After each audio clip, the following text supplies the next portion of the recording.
I know sometimes when we eat all that good food, we just want to take a little siesta. But that's not the case this morning. Hallelujah. Amen. Thank you, Jesus.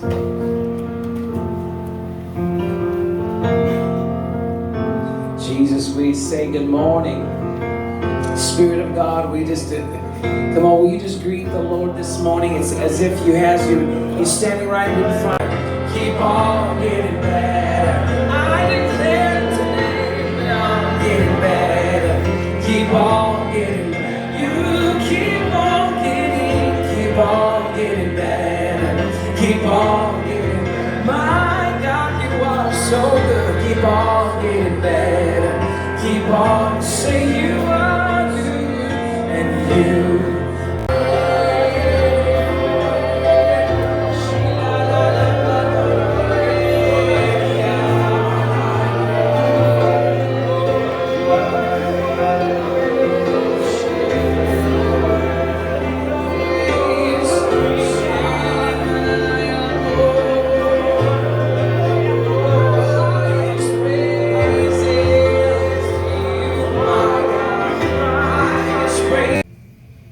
Begin to thank Him for who He is to you even now.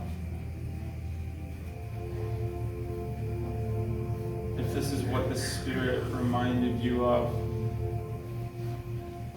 then it's food for you now, for you to eat and enjoy. It looked like something. So even though when we worship, we behold the Lord, He comes, we have to also continue into the journey of asking for more, really. And many times the more is the truth that He's wanting to give us, the daily bread for us to feast on Him, right? He is daily bread. Man shall not live by bread alone, but every word that proceeds from the mouth of God, right? So when we're in His presence, when we're in places of worship, and that's blowing my mind even saying that right now. How is that possible? That the eternal God of the universe, who created everything, is constantly, always, consistently, has His attention and focus and gaze on me. Right? Wow. That's amazing. yeah, that's good. The 5 wise could not give to the 5 unwise. He says it's literally intimacy time spent with me. Because let's say you want to spend time with me, right? I can give you a revelation that I've gotten from the Lord, something that He's spoken to my life. I can give you the knowledge revelation, but I can't give you that intimacy that I got from Him. Yeah. I cannot share that, even if I wanted to. Remember the 5 wise tell the 5 unwise, you have to go and buy for yourself. What is buying? What does that mean? It's that time. You always purchase everything with time. You're working, you're not just getting paid money, you're paying your time to get the money. So you're literally giving of yourself, you're purchasing that same money that you're working for.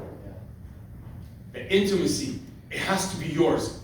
Because what Daniel's talking about right now, there will come a time, and you will not be able to turn to Daniel, to Jacob, to anybody else and say, I need some of your intimacy.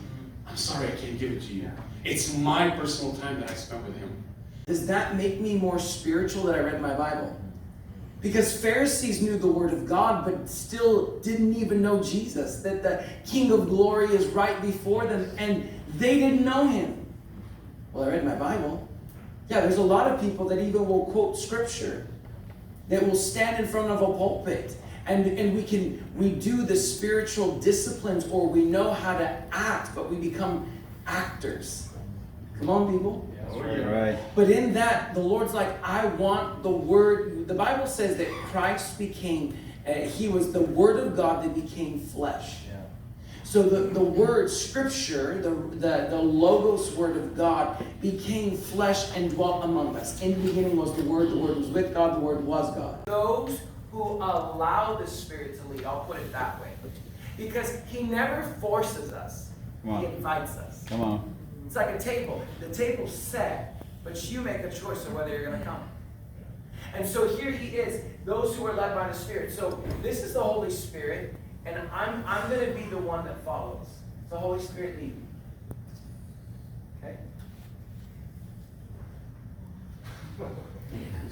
See, the cool part is all I have to do is hold on to the Spirit and trust where He's going. All right. And see, we make it complicated. Come on now. Well, God, I just don't know your will, God. I just, Yep. who knows God? You know, you never know what God's going to do. Yep. But see, when I'm in fellowship and in connection, I can trust that He's going to lead me in the right way. Yes, sir. And that He's going to guide me in truth. Because what did Jesus say? Intimacy. Remember, it says that marriage between man and wife is like a picture of Jesus and His bride. We talked about that yesterday. So when I'm on a trip and I don't spend a week with my wife, what's the feeling that I have towards my wife? Do I feel shame that I didn't spend time with my wife? More attraction. Yes. It's a drawing. It's an intimacy. I miss her. So when we don't read the Word, why do we get shamed instead of, Lord, I miss you? Right. Lord, I didn't get to spend time with you. I'm not ashamed. I miss you. I'm your son. I miss spending time with my dad. Because it's a And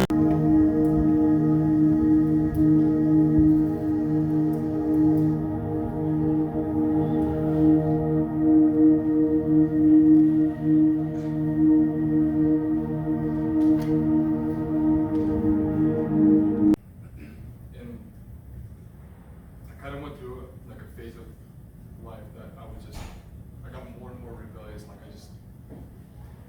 God, I know you, or I know of you, but you don't really show up in my life. Sorry guys, I don't know. It's all good. Yeah, I'm a little kid right now. Keep going. And he would show up to places that I'd be hanging out, and I'd be either drinking or partying and stuff, and not a single word that he would ever say, like, what are you doing? You know, are you stupid or something? Well, that's like naturally what you would expect from your brother or from someone that's supposed to condemn you for something. He would always like, hey man, he would be at those places, but he would never be of it, meaning like he would, not partaking and stuff. And I was kind of watching. I was like, it's weird. Like, why is he not ever condemning? And then, like a year later, I think actually that's when I started working with him. And I'd have questions that would come out from like anger. And I'm like, well, why this? Why this? And he would never say like, you need to read the Bible, you need to do this and that. Because that's what I was waiting for. Like I'd be like, oh, I'm just gonna lace it to him right now, like, tell me the stupidity, the ignorant part of me. And he would just do his thing. He would just continue loving stuff. Just he'd hug me, and I'm like. I'm still gonna share as they do this. So, let's continue to receive. Once again, the revelation of Jesus and what He's established for us. He's left this for us to experience Him and to be brought to truth, right? Jesus said, unless you eat my flesh and drink, to partake in the flesh and blood of Jesus, to receive life and nourishment. We take this by faith, because by faith we experience every reality that's been given to us already. But as we do this, we allow the Spirit to bring revelation to our hearts and understanding. Because these are mysteries, right? Cup. We remember His blood, that the life of God was in His blood. Blood cleanses us. It gives us grace, but it gives us new life. It gives us eternal life. You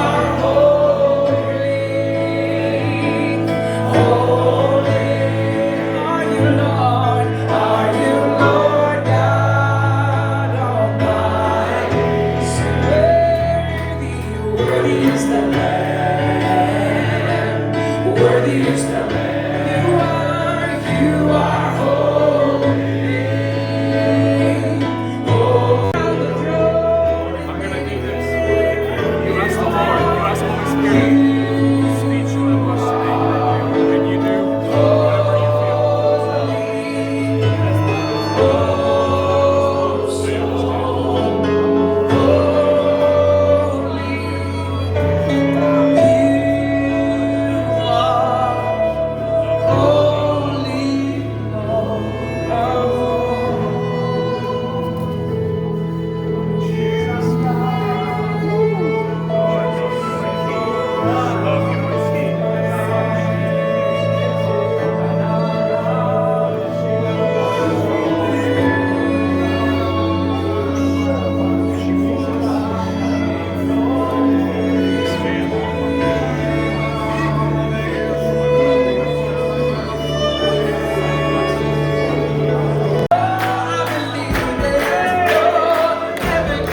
glory. Yes, Jesus. Ti besas lava, ti besas lava, slava. Ti besas lava, slava.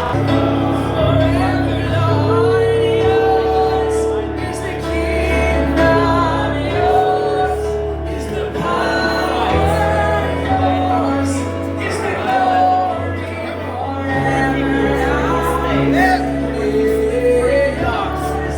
Is the kingdom, yours is the power, yours is the glory forever. Heaven come, let heaven come. The purpose that you're revealing to Him, Lord. We thank you for the desire, a greater desire for your knowledge of the Word and your will for Him in Jesus' mighty name. Hallelujah. We give you glory. You prayed for my back, but after I came to conclusion that I'm good, slava Bogu,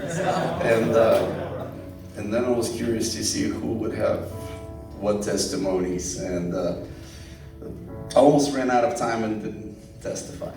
Praise the Lord. Spirits, how to multiply, how to disciple by the Spirit of God.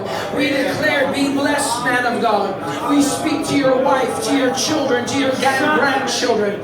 We declare in Jesus' name that every part of you would be blessed. In the name of Jesus. In the name of Jesus. In the name of Jesus. Shilema.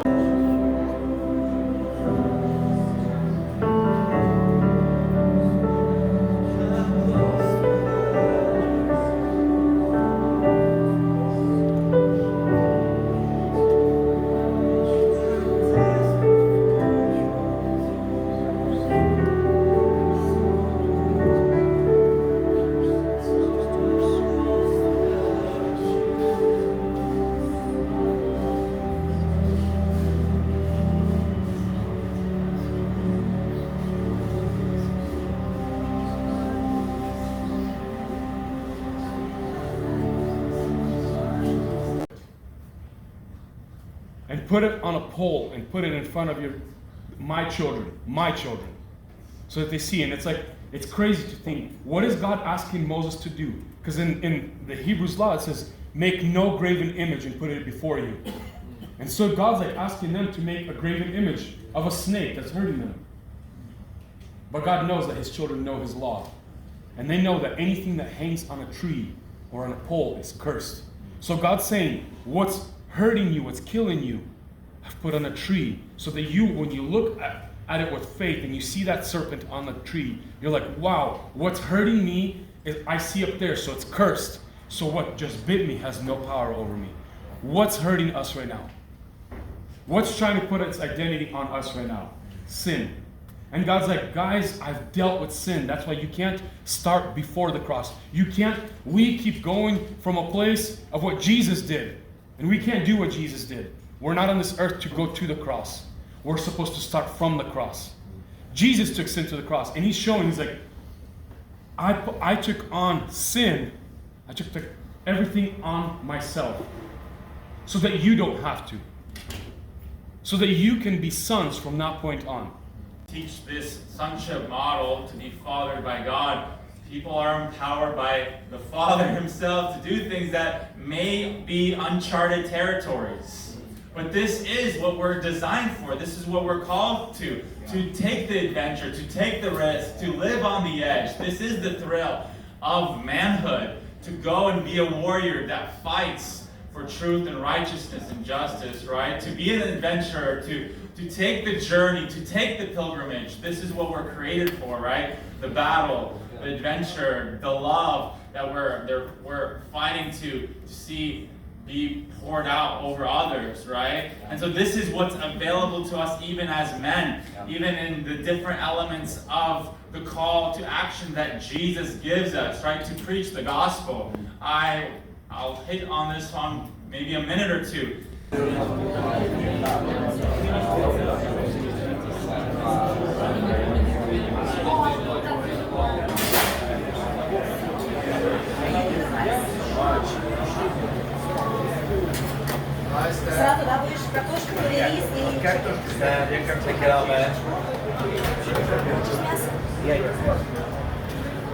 Passa lição com o nada aí,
So if we begin to remember what is your calling, you are called as a minister of reconciliation. Amen. You are called to reconcile man back to God.